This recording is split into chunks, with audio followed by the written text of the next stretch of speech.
प्यारे साथियों, जय हिंद। क्या हाल चाल है आप सभी लोगों का।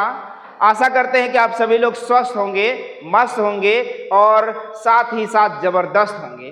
प्यारे साथियों, जैसा कि आपको पता होगा, पेट का नोटिफिकेशन जारी हो गया है और कल यानी 14 तारीख से आपका ऑनलाइन शुरू हो गया है। तो आप सभी लोग बहुत जल्द अपना अपना फॉर्म भर लें और पेट यानी यूपी SSSC के द्वारा कराया जाने वाला पेट जो परीक्षा है इसमें अच्छा से अच्छा नंबर लाने का प्रयास करें, क्योंकि जब इसमें अच्छा से अच्छा नंबर होगा तभी आप लेखपाल या वीडियो या कानून गो आदि सारी चीजें जो यूपी SSSC के माध्यम से वैकेंसी निकलती है उसका फॉर्म भर पाएंगे। तो चलिए देर ना करते हुए आज फिर से स्टार्ट करते हैं पुनः एक बार आपके इस वीडियो में जीके और जीएस से संबंधित कुछ महत्वपूर्ण प्रश्न, और वीडियो को लास्ट तक आपको देखना है। 2 प्रश्न मैंने लास्ट से इन्हीं वीडियो को बताने, पढ़ाने, समझाने के बाद 2 प्रश्न वीडियो के अंदर से पूछा है, जिसे आपको उत्तर कमेंट बॉक्स में सेंड करना है। तो चलिए देखते हैं आज की इस वीडियो का पहला सवाल क्या है। देखिए, कहता है कि मौर्य वंश का अंतिम शासक कौन था। मौर्य वंश का अंतिम शासक कौन था? तो भैया मौर्य वंश का अंतिम शासक बृहद्रथ था। कौन सा भैया? बृहद्रथ था। मौर्य वंश का अंतिम शासक कौन था? तो बृहद्रथ था। श्रीनगर की स्थापना किसने किया था? तो भैया श्रीनगर की स्थापना अशोक ने किया था। श्रीनगर की स्थापना किसने किया? अशोक ने किया। मौर्य वंश का अंतिम शासक कौन था? तो बृहद्रथ था।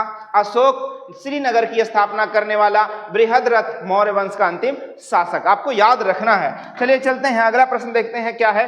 बौद्ध धर्म को ग्रहण करने वाली पहली महिला कौन थी या भिक्षुणी कौन थी? जैसे भी आपसे पूछ लिया जाए तो बौद्ध धर्म को ग्रहण करने वाली पहली महिला प्रजापति गौतमी थी, जो गौतम बुद्ध की मौसी थी। गौतम बुद्ध की क्या थी भैया? मौसी थी। बौद्ध धर्म को ग्रहण करने वाली या बौद्ध धर्म का पालन करने वाली या बौद्ध धर्म को अपनाने वाली महात्मा बुद्ध की मौसी थी, जो प्रजापति गौतमी थी। अगला सवाल है, कंप्यूटर स्क्रीन पर जो छोटा टिमटिमाता हुआ, जैसे आप जब लिखते हैं तो इसके बगल ऐसे टिमटिमाता हुआ एक लकीर दिखाई देता है, यानी रेखा दिखाई देती है। इस रेखा को क्या कहते हैं? तो इसे कर्सर कहते हैं। क्या कहते हैं भैया? कर्जर करते हैं। कर्जर मतलब कजरौटा नहीं, कर्जर होता है जो वर्ड को लिखने का काम करता है और टिमटिमाता रहता है, जिससे पता चलता है कि कंप्यूटर में आप लिख सकते हैं।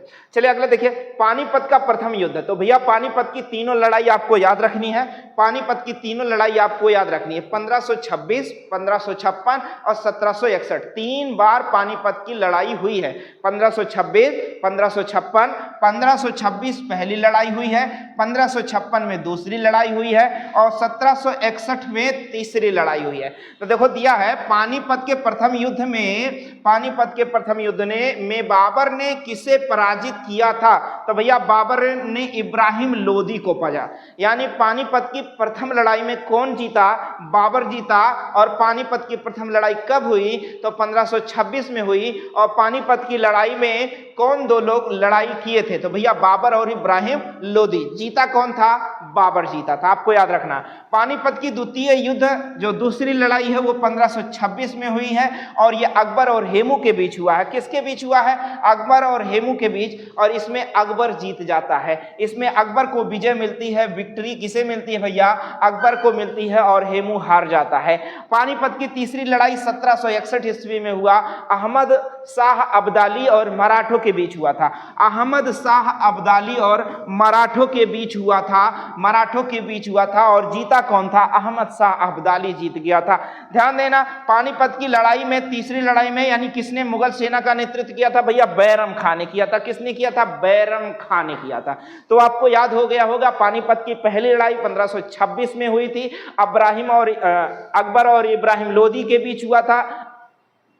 बाबर और इब्राहिम लोदी के बीच हुआ था। पानीपत की पहली लड़ाई बाबर और इब्राहिम लोदी के बीच हुआ 1526 में, और दूसरी लड़ाई अकबर और हेमू के बीच हुआ और 1556 ईस्वी में अकबर और हेमू के बीच हुआ। जीता कौन? अकबर। और तीसरी लड़ाई पानीपत की 1761 में हुआ, अहमद शाह अब्दाली और मराठों के बीच में। अहमद शाह अब्दाली जीत गया था। आपको ऐसे याद रखना है, इसलिए तभी आप पेट में ज्यादा से ज्यादा नंबर आप गेन कर पाएंगे। चलिए अगला सवाल आप देखेंगे, लैंड LAN, लैन का पूर्ण रूप क्या है? देखिए, कंप्यूटर से सवाल, साइंस से सवाल, इतिहास से सवाल, भूगोल से सवाल, साइंस से और विविध से बहुत जगह से सवाल आपके परीक्षा में पूछा जाएगा।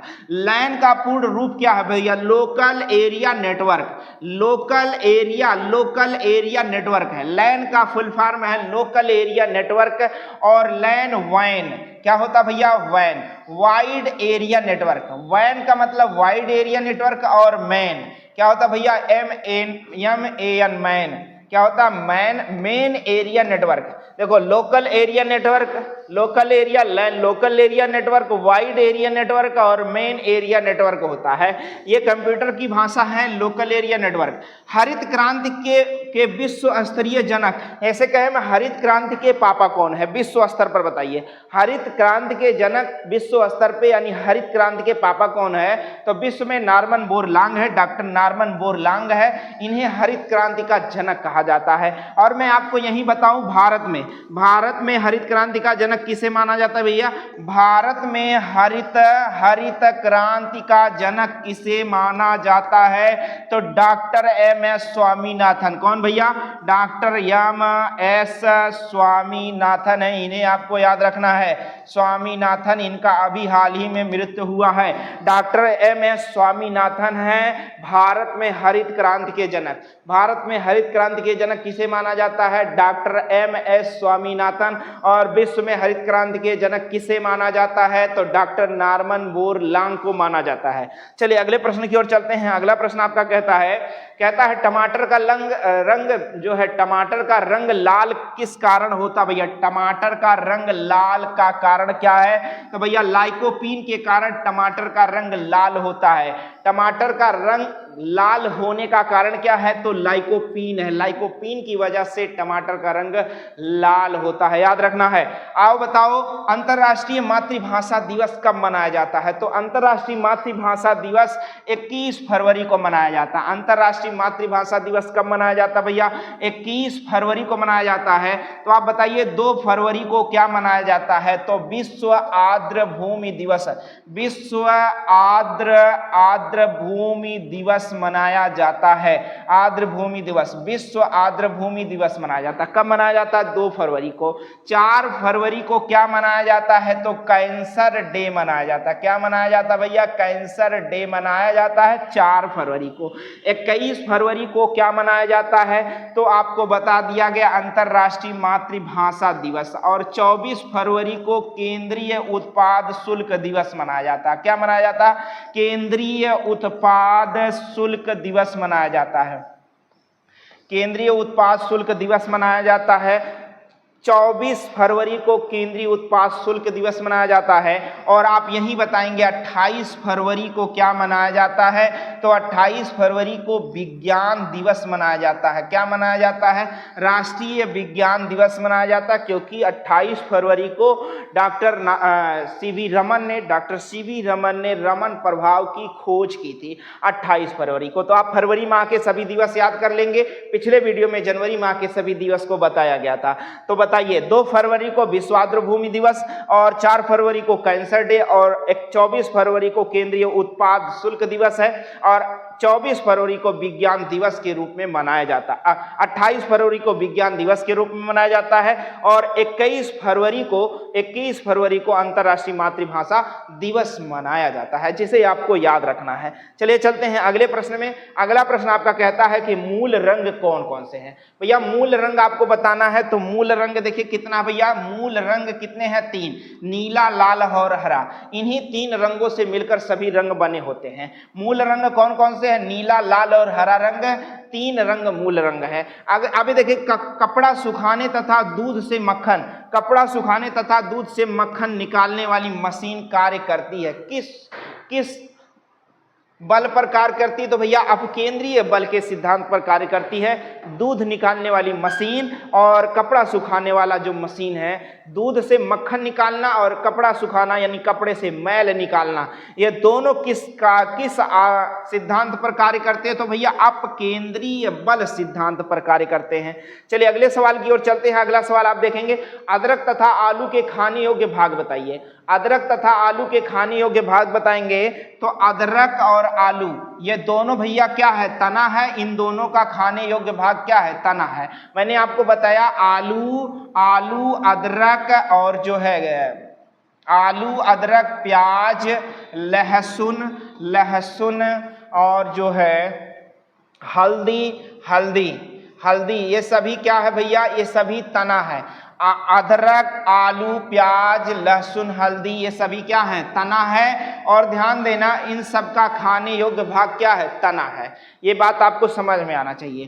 ध्यान रहे, इसमें कंद आलू होता है और परकंद हल्दी अदरक होता है और सलकंद प्याज और लहसुन होता है। ये ध्यान रहे तो समझ में आ जाएगा। हल्दी का खाने योग्य भाग तना, आलू का खाने योग्य भाग तना, अदरक का खाने भाग तना, प्याज लहसुन का खाने वाला भाग तना है। अगला, सबसे अधिक तथा सबसे कम तरंग धैर्य, सबसे अधिक तथा सबसे कम तरंग धैर्य क्रमशः किन किन रंगों का होता है? तो भैया लाल का सबसे अधिक तरंग धैर्य होता है और बैगनी का सबसे कम होता है। बैगनी देखो दूर तक दिखाई नहीं देता है, लेकिन लाल रंग दूर तक भी दिखाई देता है। इसीलिए गाड़ियों के पीछे या जो है स्टॉप केंद्र पर, ऐसे कहें जहां पर ठहराव हो, या स्टेशन पर या कहीं पर आप देखते हैं गाड़ियों के बैक लाइट में, इंडिकेटर में आदि सभी जगहों पर लाल रंग या आदि सारी चीजें लाल रंग का प्रयोग किया जाता है। ये बात समझ गए ना।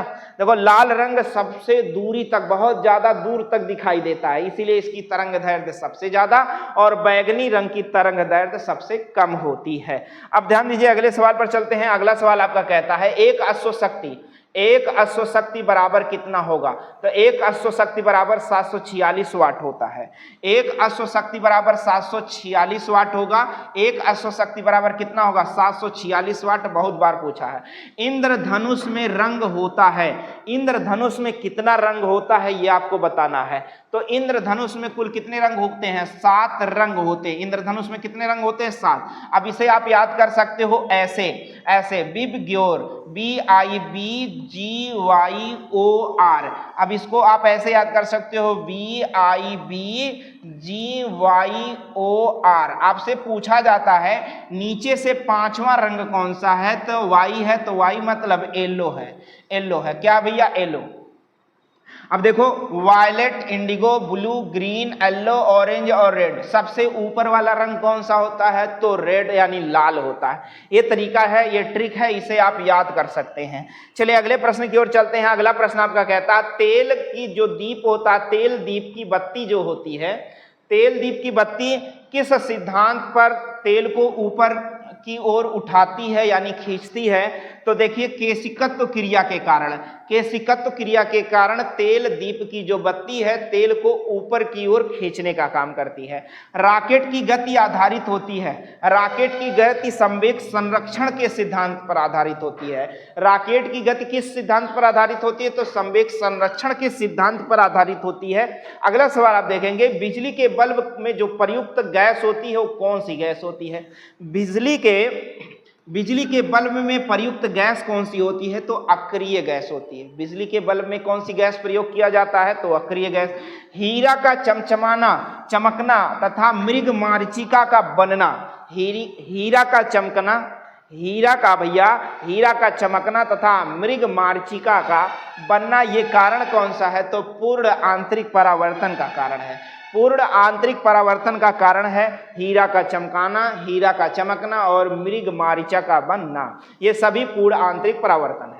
अगला आप देखेंगे, कह रहा परमाणु बम सिद्धांत आधारित है। भैया परमाणु का बम जो है, परमाणु बम है, वो किस सिद्धांत पर आधारित है? तो आपको बताना है नाभिकीय विखंडन पर आधारित है। परमाणु बम किस सिद्धांत पर आधारित है? तो नाभिकीय विखंडन पर आधारित है। परमाणु बम नाभिकीय विखंडन पर आधारित है। और हाइड्रोजन बम नाभिकीय संलयन पर आधारित है। हाइड्रोजन बम नाभिकीय संलयन पर, परमाणु बम नाभिकीय विखंडन पर आधारित है। तो एक बार फटाफट बहुत स्पीड में आप रिवीजन करेंगे, उसके बाद दो सवाल मैं आपको देता हूं जिसे आपका उत्तर कमेंट बॉक्स में सेंड करना है। पहला सवाल आप देखेंगे, मौर्य वंश का अंतिम शासक कौन है? तो बृहद्रथ है। और श्रीनगर की स्थापना किसने किया? तो अशोक ने किया। आप बौद्ध धर्म को ग्रहण करने वाली प्रथम महिला कौन थी? तो भैया प्रजापति गौतमी थी, जो उनकी मौसी थी। और कंप्यूटर में जो टिमटिमाता हुआ छोटा सा रेखा, उसे क्या कहते हैं? कर्सर कहते हैं। आप बताइए, पानीपत की प्रथम लड़ाई 1526 में हुई थी और किसके किसके बीच हुई थी भैया? तो बाबर और इब्राहिम लोदी के बीच हुई थी। इसमें जीता कौन था? तो बाबर जीता था। दूसरी लड़ाई पानीपत की 1556 में हुई थी। इसमें किससे किससे लड़ाई हुई थी भैया? तो अकबर और हेमू के बीच हुई थी। जीता कौन था? अकबर जीता था। पहले में बाबर और इब्राहिम लोदी, जीता बाबर। दूसरे में अकबर और हेमू, जीता कौन? अकबर। 1526 में 1526, 56 और 1761 याद रखना। तीसरी लड़ाई अहमद शाह अब्दाली और मराठों के बीच हुआ, जीता कौन? अहमद शाह अब्दाली। ऐसे आपको याद रखना है। अगला, लैन का फुल फॉर्म क्या है? तो भैया लोकल एरिया नेटवर्क है। लैन का full form local area network. अगर वैन का फुल फॉर्म पूछे तो VAN होता है, VAN वाइड एरिया नेटवर्क होता है। और अगर हम कहें मैन का फुल फॉर्म क्या होगा? तो मेन एरिया नेटवर्क होता है। हरित क्रांति के जनक विश्व में कौन है? तो डॉक्टर नॉर्मन बोरलॉग है। अगर भारत में बात करें तो भारत में हरित क्रांति के जनक डॉक्टर MS स्वामीनाथन है। अगर आपसे फिर पूछे टमाटर का रंग लाल कैसा होता? भैया टमाटर का रंग जो है लाल किस कारण होता है? तो लाइकोपीन की वजह से होता है। और अंतर्राष्ट्रीय मातृभाषा दिवस किस तारीख को मनाई जाती है? तो अंतर्राष्ट्रीय मातृभाषा दिवस 21 फरवरी को मनाई जाती है।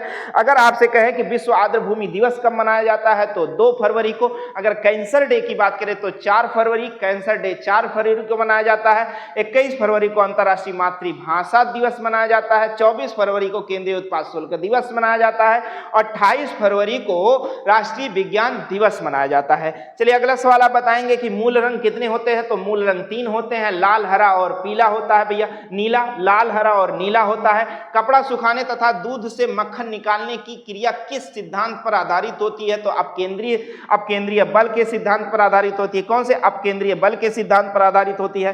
अदरक तथा आलू के खाने योग्य भाग कौन होता है? तो भैया अदरक और आलू के खाने योग्य भाग तना होता है, जिसमें मैंने आपको बताया हल्दी का भी खाने योग्य भाग तना होता है, लहसुन का भी होता है, प्याज का भी होता है। इन सब का भाग खाने योग्य भाग तना होता है। सबसे अधिक तथा सबसे कम तरंग दैर्घ्य किन रंगों की होती है? तो लाल की सबसे अधिक और नीला की सबसे बैगनी। लाल की सबसे ज्यादा और बैगनी की सबसे कम तरंग दैर्घ्य होती है। एक अश्वशक्ति बराबर कितना होता है? तो 746 वाट के होता है। एक अश्वशक्ति बराबर 746 वाट के होता है। और इंद्रधनुष में कितने रंग होते हैं? तो इंद्रधनुष में 7 रंग होते हैं, जिसका ट्रिक भी मैंने आपको बताया। विबग्योर होता है, वायलेट, इंडिगो, ग्रीन और येलो और ऑरेंज और रेड। बात समझ गए ना? विबग्योर आपको याद रखना है। कितने रंग होते हैं? 7 भैया।